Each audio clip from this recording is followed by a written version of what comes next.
O Estado Novo foi uma ditadura instaurada por Getúlio Vargas no Brasil no dia 10 de novembro de 1937, por meio de um golpe de Estado, e que vigoraria até fins de 1945 e início de 1946.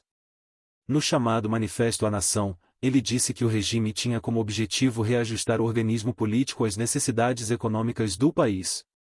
Esse período ficaria marcado como uma fase de centralização do poder, de controle político e de repressão a opositores. Getúlio Vargas havia chegado ao poder em 1930, por meio de um golpe de Estado, a Revolução de 30, e enfrentou enormes convulsões sociais que estouraram nesse período, tais como a Revolução de 1932 e a Intentona Comunista de 1935.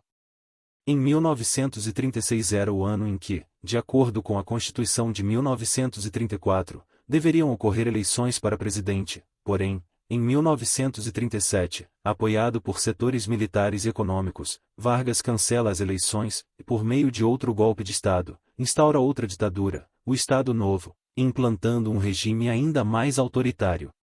A nova Constituição brasileira, a de 1937, centralizava os poderes nas mãos do presidente que podia, entre outras arbitrariedades, dissolver o Congresso, criar decretos-leis, extinguir partidos políticos, todos foram colocados na clandestinidade, e abolir a liberdade de imprensa, por meio da criação do Departamento de Imprensa e Propaganda.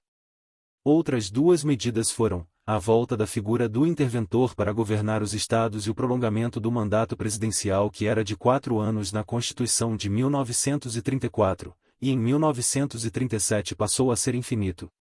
Outra medida foi a Lei de Segurança Nacional, que tinha como objetivo impedir movimentos de contestação ao regime, que na prática, extinguiu todos os partidos políticos. Desse modo, a Constituição que surgiu em 1937, serviu apenas para consolidar o poder autoritário do governo. Vargas centralizou o poder em suas mãos, utilizando-se da estrutura do Estado para consolidar seu governo e implementar as políticas econômicas e sociais que julgava imprescindíveis. Além do autoritarismo, o regime do Estado Novo foi marcado também por um nacionalismo exacerbado e por uma política de industrialização e modernização econômica sob forte controle estatal. Vargas criou em 1º de maio de 1939 a Justiça do Trabalho e em 1940 estabeleceu o salário mínimo.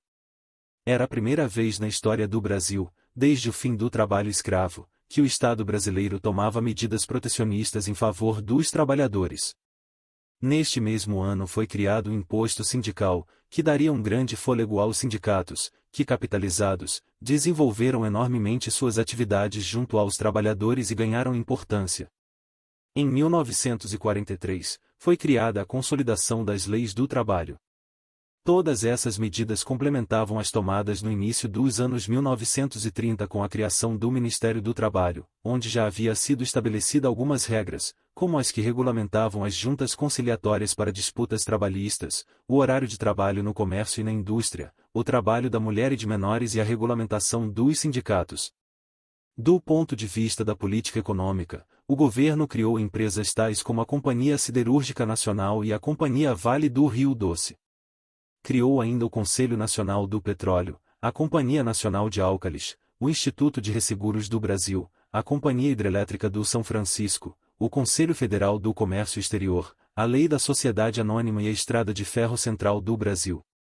Getúlio deu os primeiros passos para a criação da indústria aeronáutica brasileira por meio da criação da Fábrica Nacional de Motores, que inicialmente planejada para ser fábrica de aviões, posteriormente, produziu tratores e o famoso caminhão.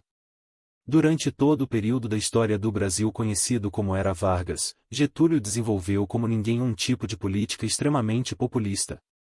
Desse modo, entre 1930 e 1945, pode-se dizer que a Era Vargas se desenvolveria num misto de avanços e retrocessos, de vanguarda e atrasos.